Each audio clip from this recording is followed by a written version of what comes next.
राधे राधे, जय श्री कृष्णा। मैं अर्चना आज आपको माघ मास महात्म्य का 19वां अध्याय सुनाऊंगी। 18 अध्याय में पहले ही सुना चुकी हूँ, जो चैनल पर अपलोड है। अगर आपने नहीं सुने हैं तो आप सुन सकते हैं। मैं रोज़ एक अध्याय आपको सुनाऊंगी। 28 अध्याय होते हैं इसके माघ मास महात्म्य के। अगर आपको मेरी सुनाई हुई कथा अच्छी लगती है तो आप लाइक करिए, चैनल को सब्सक्राइब करिए, बेल आइकन प्रेस करिए ताकि आने वाली नोटिफिकेशन आपको मिलती रहे। आज मैं आपको 19वां अध्याय सुनाऊंगी। तो सारे संसार के कर्ता श्री भगवान विष्णु देवी सरस्वती जी के चरणों में प्रणाम करते हुए हम 19वां अध्याय शुरू करते हैं। पांचों कन्याएं इस प्रकार विलाप करती हुई बहुत देर प्रतीक्षा करके अपने घर लौटी। जब घर आई तो माताओं ने पूछा कि इतना विलंब तुमने क्यों कर दिया। तब कन्याओं ने कहा कि हम किन्नरियों के साथ क्रीड़ा करती हुई सरोवर पर गई थी और कहने लगी कि आज हम थक गई हैं और जाकर लेट गई। वशिष्ठ जी कहते हैं, इस प्रकार आश्रय को छुपाकर वह विरह की मारी पड़ गई। उन्होंने घर में जाकर किसी प्रकार की क्रीड़ा नहीं की। वह रात्रि एक युग के समान बीती। सूर्य नारायण के उदय होते ही अपने आप को जीवित मानती हुई माताओं की आज्ञा लेकर गौरी पूजन करके वे कन्याएं वहां पर जाने लगी। उसी समय ब्राह्मण भी स्नान करने के लिए अच्छोद सरोवर पर आ रहा था। उसके आने पर कन्याओं ने वाह वाह किया, जैसे कमलिनी प्रातःकाल सूर्योदय को देखकर कहती है।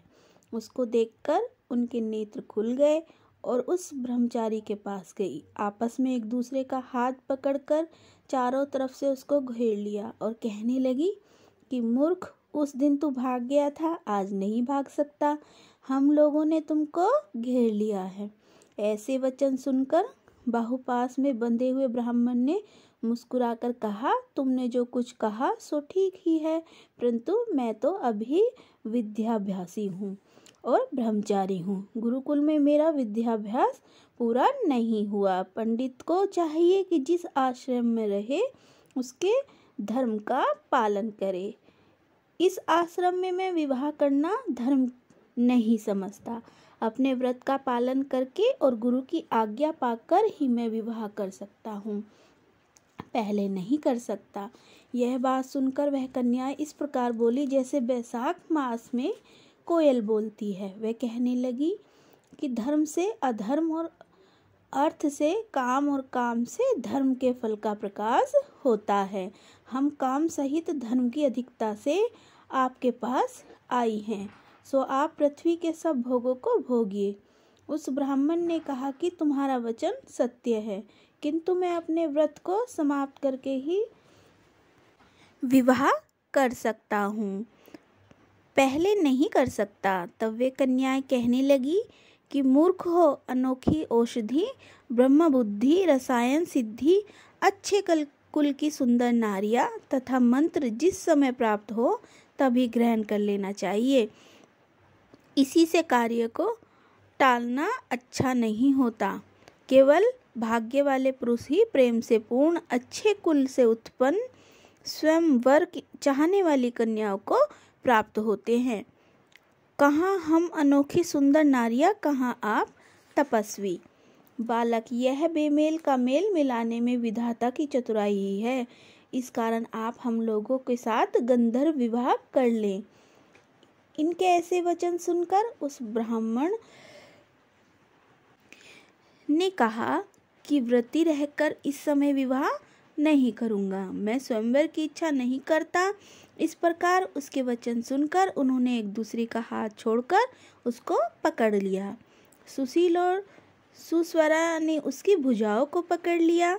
सुतारा ने आलिंगन किया और चंद्रिका ने उसका मुख चूम लिया, परंतु फिर भी वह ब्रह्मचारी विकार रहित तथा काम की बाधा से पीड़ित नहीं हुआ।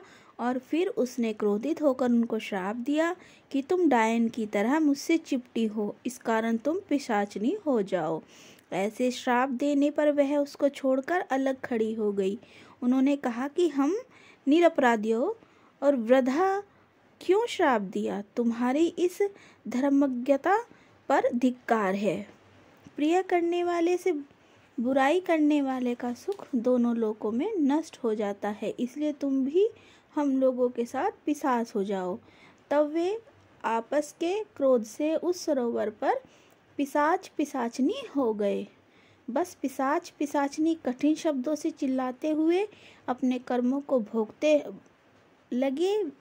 वशिष्ठ जी कहने लगे कि हे राजन, इस प्रकार वे पिशाच उस सरोवर के इधर उधर फिरते रहे। परंतु समय पश्चात मुनियों में श्रेष्ठ लोमस ऋषि पौष शुक्ला चतुर्थी उस अछूत सरोवर पर स्नान करने के लिए आए। जब क्षुधा से दुखीन पिशाचों ने उसको देखा तो उनकी हत्या करने के लिए गोल बांधकर उनको चारों तरफ से घेर लिया।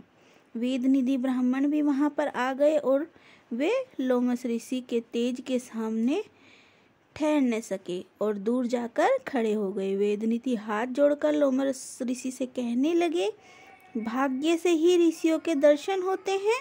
उन्होंने गंधर्व कन्या और अपने पुत्र का परिचय सहित सब वृतांत सुनाया और कहा कि हे मुनिवर, यह सब ही श्राप मोहित होकर आपके सम्मुख खड़े हैं। आज इन बालकों का निस्तार होगा जैसे सूर्योदय से अंधेरे का नाश होता है। वशिष्ठ जी कहने लगे कि पुत्र के दुख से दुखी हुए वेदनिधि ब्राह्मण के ऐसे वचन सुनकर लोमस ऋषि के नेत्रों में जल भर आया और वेदनिधि से कहने लगे, मेरे प्रसाद से बालकों को शीघ्र स्मृति पैदा हो, मैं उनको धर्म कहता हूँ, जिससे इसका आपस का श्राप विलीन हो जाए। इस प्रकार 19वां अध्याय यहीं पर समाप्त होता है। माघ मास में स्नान, पूजा और कथा और दान ये सब बहुत ही महत्वपूर्ण माने जाते हैं। हिंदू धर्म में माघ मास का बहुत ही महत्वपूर्ण स्थान है।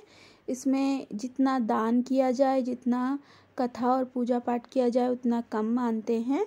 तो जितना अपने से हो जाए हमें उतना ज़रूर करना चाहिए। दान ये नहीं है कि हमें ज़्यादा ही करना है और ज़्यादा होता नहीं है तो हम करते नहीं है, ऐसा नहीं है। अपनी सामर्थ्य के अनुसार हमें करते रहना चाहिए। इससे हमें बहुत अधिक फल मिलता है माघ मास में स्नान करने से। तो कल मैं आपको 20वां अध्याय सुनाऊंगी।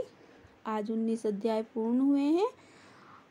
इसके माघ मास के 28 अध्याय होते हैं। मैं रोज़ बताती हूँ आपको, तो मैं रोज़ एक सुनाती हूँ, आप ज़रूर सुनिए। कथा सुनने से बहुत ही पुण्य मिलता है। जब भी सुने पूरी सुने। कोई भी कथा हो, माघ मास की नहीं, चाहे कोई भी कथा हो, हमें पूरी सुननी चाहिए। इससे ही हमें पूर्ण फल मिलता है। और मैं आपको ये भी बताती हूँ कि कथा सुनते हुए हमें हुंकारा जरूर लेना चाहिए। कोई भी कथा सुने, कैसी भी कथा सुने, उससे ही पूर्ण फल मिलता है। तो कल फिर मिलते हैं 20वें अध्याय के साथ। धन्यवाद।